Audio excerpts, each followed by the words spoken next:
Switch पर और खुलकर खेलना चाहिए। टीका कर दिया माँ जी आपने? टीका कर दिया? हाँ। और इसी ऐसे ही टीका लगा ली। महाराष्ट्र चुनाव का आगाज हो गया। हाँ, ठीक। दलित आप करो, वीडियो बनना है। वीडियो बनना है। बनना तो पड़ता ही और ये सारे मुद्दे प्रधानमंत्री मोदी ने महाराष्ट्र की जनता के सामने उठाए। किसकी किस्मत में क्या है, ये अब मत पेटियों में बंद हो चुका है, जिसका फैसला 8 अक्टूबर को होगा। अब सबकी नजरें महाराष्ट्र पर हैं। ऊपर देखो एक दिन एक ही समय पर प्रधानमंत्री नरेंद्र मोदी और राहुल गांधी दोनों ही महाराष्ट्र में थे। एक तरफ पीएम ने महाराष्ट्र को 56,000 करोड़ की नई परियोजनाओं की सौगात दी, तो दूसरी तरफ राहुल गांधी ने कोल्हापुर में छत्रपति शिवाजी महाराज की प्रतिमा का अनावरण किया। छत्रपति शिवाजी महाराज, छत्रपति शिवाजी महाराज। देश के दो सबसे बड़े नेता एक प्रदेश के चुनाव के लिए करने वाला चुनावी रण अपने आप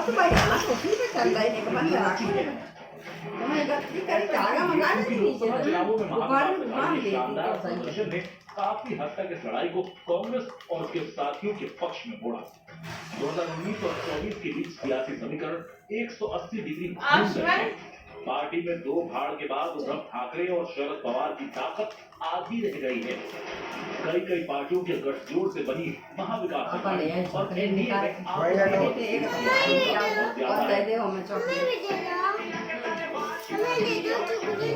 और इस सब के बीच अब महाराष्ट्र की लड़ाई सीधे शिवाजी महाराज के नाम पर आ गई है। शिवाजी और संविधान वाली सियासत ने चुनावी दिशा में मोड़ दिया है।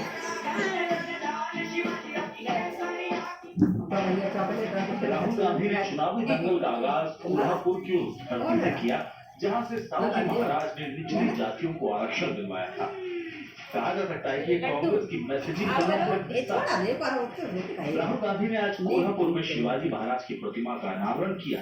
शिवाजी महाराज के बारे में बात करते करते उन्होंने पूरे महाराष्ट्र को सिंधु दुर्ग की घटना याद दिलाई।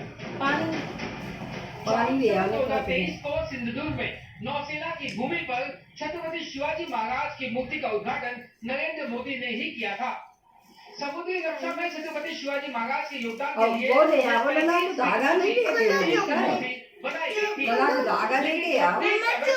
खराब मौसम में ये मूर्ति खंड हो गई थी।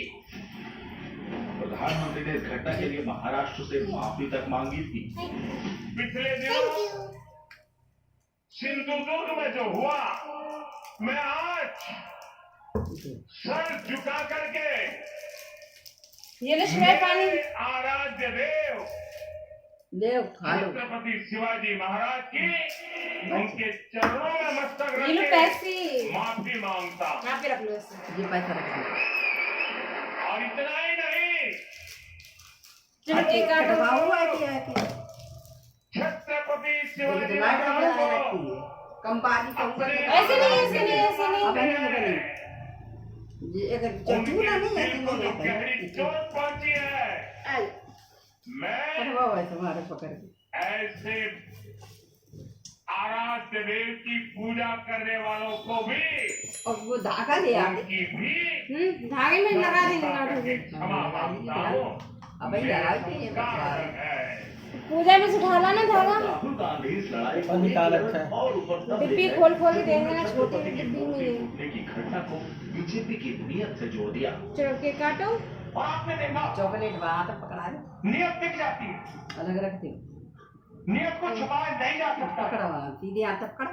उन्होंने शिवाजी महाराज की मूर्ति बनाई और कुछ ही दिन बाद वो मूर्ति टूट कर गिर गई। नियत थी, मूर्ति ने उनको मैसेज दिया कि आप अगर शिवाजी महाराज की मूर्ति बनाओगे तो फिर शिवाजी महाराज की विचारधारा की रक्षा करनी ही पड़ेगी। हो गया, इसीलिए वो मूर्ति गई है। राहुल गांधी ने जिस कोल्हापुर को अपनी बात कहने के लिए चुना, वो महाराष्ट्र में कांग्रेस को सबसे ज्यादा मजबूत के रूप में माना जाता है। दादी को खिलाओ। जानते हैं कि यहाँ से कही गई लला बात के खाए। पूरे महाराष्ट्र में जाएगी। राहुल ये भी जानते हैं अब पंखा चला लो। शिवाजी महाराज से मराठी गुब्बारे में भजन लगे भगने दो, अब हो गया। इसीलिए चाहे कांग्रेस सुनो। हो या फिर उद्धव, इस मुद्दे को पंखा चला दो। से जाने नहीं देना फिर चाहते। वीडियो बनाए भी लगे डरे मूर्ति के धाराशायी होने के बाद इसे और शिवाजी गुब्बारे उड़ाने लगे हाँ, हैं चले दो। भ्रष्टाचार का चलो आरोप लगा पापा को खिला दो। शिवाय शरद पवार गुट दादी को खिला दो कि मूर्ति का मुद्दा बार बार उठाकर जगह से दिया जा रहा है। गुब्बारे उड़ाने लगे दादी को केक खिला दो। कांग्रेस और उनके सहयोगी शिवाय दादी को केक खिला दो। अपनी रणनीति तैयार कर रहे हैं। लाए दादी खिला दो। छत्रपति शिवाजी की प्रतिमा का अनावरण कर महाराष्ट्र चुनावों का एजेंडा सेट कर रही कांग्रेस पापा पार्टी खिला को दो। अच्छे से पता आ, सुनो, केक खा लो। पश्चिम के सरकार बैठक पर है।